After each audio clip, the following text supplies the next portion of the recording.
My aim is to inspire you to get 1% better at whatever it is that you're aiming to get better at. But how many of you are employees in the room? That's actually probably more than half, which kudos to you owners for bringing your team with you. How many of you would say you have a job? How many of you would say you have a career? What's the difference? What's the difference? You can retire off of it. That, I really think it nails it. What I mean is you can make a living wage at it. It feels like if you have a job, you're just gonna be here until you get your life figured out, and then you'll graduate to your real career at some point. And I wanna push back on that a little bit. We all wanna be more successful. We all wanna thrive. We don't wanna be just barely scraping by. How in the world do you make this happen? The question I needed to ask myself is, how do I make myself more valuable to the company that I work for? Most of you work for someone truly loves what they do, loves their business, and wants to see you succeed in the job and the career that you have. But for you to make more money, the company has to make more money. It can't come from nothing. What I want to do is inspire both owners and employees to come together instead of butting heads like I was doing in the beginning, and come together and ask, how can we make the company make more money? And what happens when you ask this question as an employee is you begin to think more like an owner. How many of you owners would like if your employees would think more like owners? Of course. Get down out of theory land and get down into practical. Like, what does it look like? If I'm an employee, if I'm a crew member or a foreman, I might have been working for 2 or 3 years, and I'm like, yeah, I want to help the company make more money so I can be more successful. What does it look like? Well, as a crew member, it's like, hey, mentally prepping for the job ahead of time. I'm coming down to the practical level. Reviewing those photos, notes, materials, switching from what I would do sometimes, stumbling in at 7:08 a.m., boots untied, asking, what are we doing today? Instead, showing up on time, which is 10 minutes early, by the way. I know what's going on. I know who's going with me. My trucks are loaded. My materials are scheduled, and I'm getting out there and we're working. And that efficiency and that effectiveness is a huge part of what it means to be thinking like an owner. Another thing is communicating with the customers. As a crew person, as a crew member, you spend more time with that customer than just about any other person within the company. That customer's perception of your company and their likelihood of writing you a 5-star review, it's heavily weighted to your performance and how you show up. Are you communicating with the customer? Are you letting them know when things happen or delays come along? Are you keeping them in the loop? Respectful and courteous, professional, cleaning up the driveway at the end of the day. What do all these things represent? Like, what is this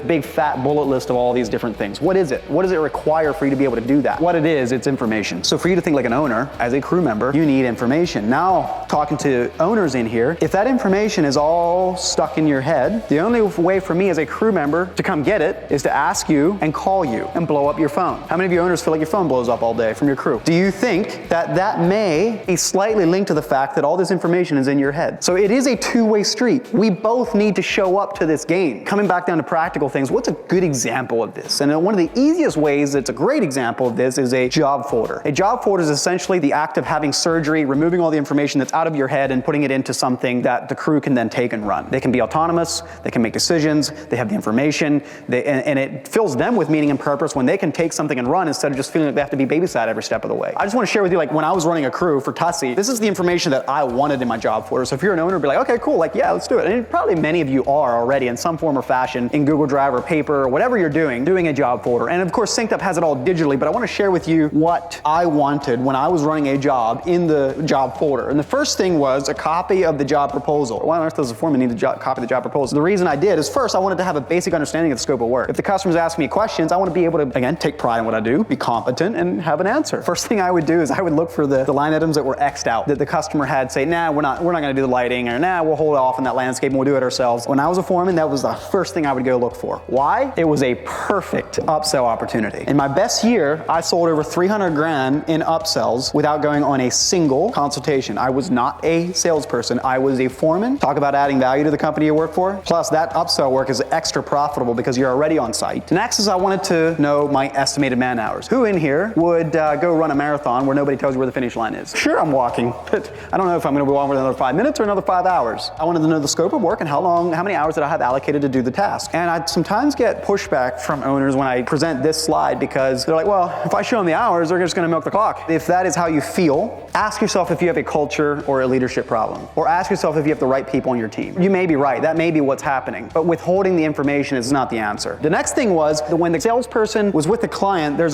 selling the job and estimating the job, there's a lot of information happening between the two of you at that point that would be really helpful to me as the foreman kicking that job off if I would just know it. And I'd just ask the designer, like, hey, can you just please take 30 seconds before you leave the consult and just what would I want to know if I was kicking this job site off on day one? And that was so helpful. How many times have you, as a foreman or a crew member, driven 45 minutes from the shop, you show up on the job site, ooh, there's a ton of debris here. Like, where are we getting rid of this stuff? I need a dump trailer, or I need it like whole way back to the shop, get what you need, come the whole way back. Talk about stripping the company of resources. That is something that you can have a really big impact on, is working effectively, minimizing those needless truck rolls. And all I wanted was just 2 sentences. Hey, it's a 48-inch gate, bring plywood to protect the driveway. We're gonna need the dump trailer on kickoff day. Once I was there after day one, I could take care of this. But I wanted to show up on day one prepped. Job folder covers all the information you need as a crew member or a crew leader.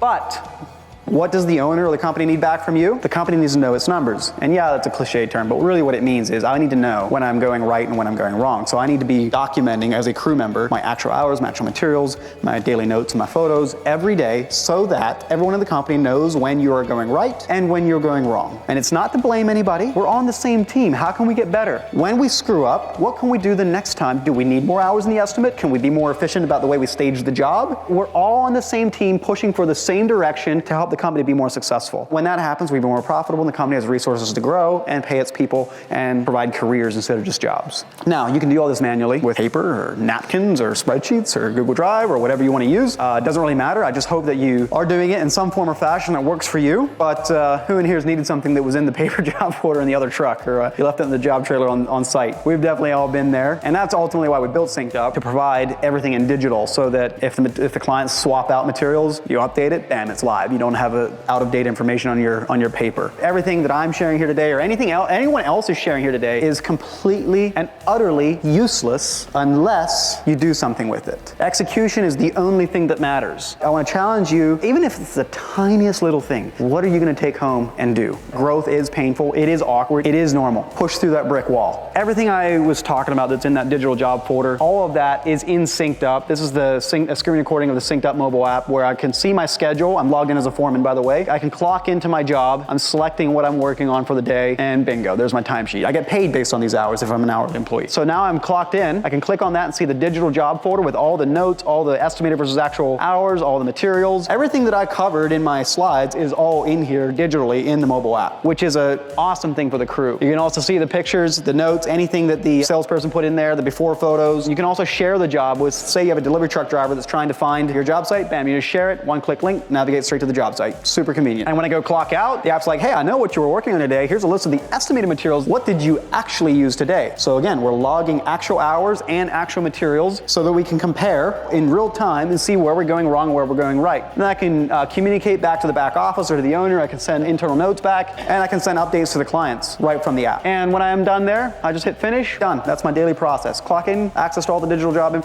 folder information, clock out, record any materials, leave any notes, upload any photos, done. That's just one tiny little sliver of what SynkedUP does. The biggest thing I think that contractors fear when they see something like this is like, well, would I actually use it? It would take so much work to get it up. I just want to share with you, we help you get your budget built and your data imported and get your jobs on the schedule when you sign up. So we work really, really hard to make it as much of a done-for-you process as we possibly can, because I know that you all have a million other fires to put out. We want to be on your team helping you succeed with it. We don't just want to sell you a product. We want to see your company thrive. Thank you all. Thank you, Wes.